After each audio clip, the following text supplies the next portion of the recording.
Assalamualaikum warahmatullahi wabarakatuh. Perkenalkan, nama saya Marita Angelika Wibowo dengan NPM 2024-11-0077. Di sini saya akan mempresentasikan tugas dari Ibu Evi dengan mata kuliah visualisasi data.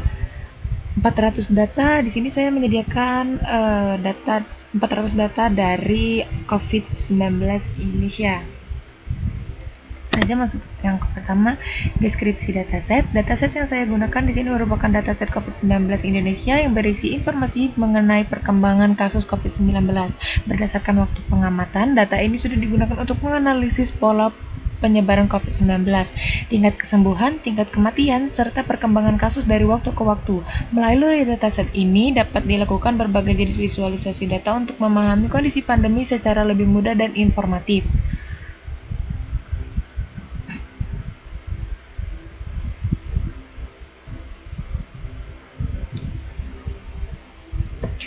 Informasi datasetnya di sini itu adalah jumlah observasi memiliki 402 baris data, kemudian jumlah variabelnya ada 15 variabel, bentuk data ada tabular, basis, dan kolom, kemudian jenis analisisnya ada analisis, deskripsi, dan visualisasi data.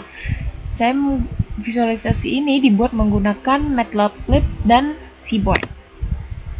Jenis data yang saya gunakan di sini ada data tanggal, data angka, dan data persentase. Variabel datasetnya di sini saya menggunakan variabel nama data, jumlah variabel, bentuk data, dan jenis data. Masuk ke metode yang pertama, di sini ada bar chart. Data di atas merupakan total kasus yang terjadi pada setiap provinsi. Dapat dilihat bahwa Provinsi DKI Jakarta menduduki peringkat pertama sebagai total kasus terbanyak.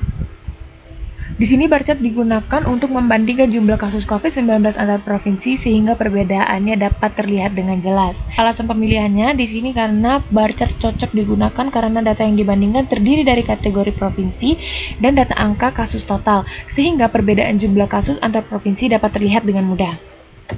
Kemudian masuk ke pie chart. Di sini pie chart menunjukkan persebaran total kasus yang terjadi pada setiap pulau. Pie chart digunakan untuk menunjukkan presentasi kasus COVID-19 pada setiap wilayah terhadap total keseluruhan kasus. Di sini dapat dilihat total sembuhnya itu ada 89,9%, total kematian 2,7%, dan total aktifnya adalah 7,3%. Pie chart cocok digunakan untuk melihat proporsi atau kontribusi kasus dari kasus masing-masing wilayah terhadap total kasus. Kemudian masuk ke line chart. Garis grafik ini memperlihatkan siklus gelombang pandemi harian, di mana kita bisa melihat jelas kapan masa-masa landai, kapan momen kritis puncak gelombang terjadi, dan kapan trennya mulai berhasil diturunkan kembali. Terdapat peningkatan kasus pada awal tahun 2021 yang kemudian kembali menurun. Line chart digunakan untuk melihat perubahan jumlah kasus COVID-19 dari waktu ke waktu. Line chart ini cocok digunakan karena data memiliki urutan waktu sehingga perkembangan kasus dapat diamati secara berkelanjutan. Kemudian masuk ke histogram. Histogram ini digunakan untuk melihat pola penyebaran dan distribusi jumlah kasus COVID-19. Histogram cocok digunakan karena total kasus merupakan data numerik yang dapat dikelompokkan ke dalam beberapa rentang nilai. Sumbu X menandakan jumlah kasus baru dan sumbu Y menunjukkan jumlah hari atau frekuensi. Jadi ada sekitar 135 hari di mana terjadi kasus baru pandemi dengan jumlah kasus berkisaran antara 0 sampai dengan 1.600. Masuk ke scatter plot. Scatter plot digunakan untuk melihat hubungan antara jumlah kasus dan jumlah kematian COVID-19. Scatter plot cocok digunakan karena kedua variabel berupa data numerik sehingga hubungan di antara keduanya dapat dianalisis. Grafik scatter plot ini menunjukkan adanya korelasi positif antara jumlah penduduk dengan total kasus COVID-19 di Indonesia.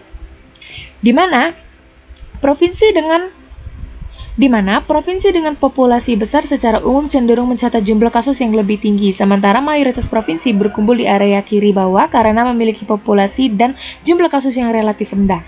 DKI Jakarta muncul sebagai pengecualian ekstrim di bagian atas grafik karena mencatatkan total kasus tertinggi di Indonesia meskipun jumlah penduduknya masih berada. Kesimpulannya, kurva histogram menunjukkan pola miring ke kanan mengindikasikan bahwa mayoritas sehari selama pandemi mencatat penambahan kasus skala sedang hingga rendah. Sedangkan lonjakan kasus ekstra frekuensinya sangat jarang terjadi. Analisis scatter plot memvalidasi adanya korelasi linear positif yang kuat antara kepadatan populasi dengan jumlah kasus. Wilayah berpenduduk padat memiliki risiko interaksi sosial tinggi yang mempercepat transmisi virus. Di sini saya memilih visualisasi seaborn dikarenakan dibandingkan metode biasa, seaborn secara otomatis memberikan pewarnaan yang lebih halus, manajemen grid latar belakang yang bersih, serta penanganan visualisasi data berbasis waktu yang lebih rapi. Grafik ini berhasil menangkap dan memperlihatkan dua gelombang puncak kritikal akibat varian Delta dan Omicron di Indonesia secara dramatis dan mudah dipahami oleh pembaca. Meskipun Tableau dikenal sangat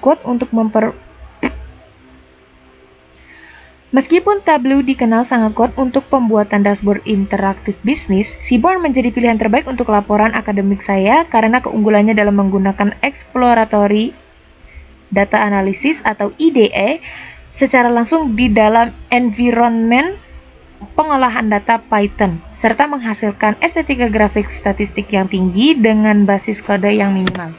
Baiklah, sekian presentasi visualisasi dari saya. Wassalamualaikum warahmatullahi wabarakatuh.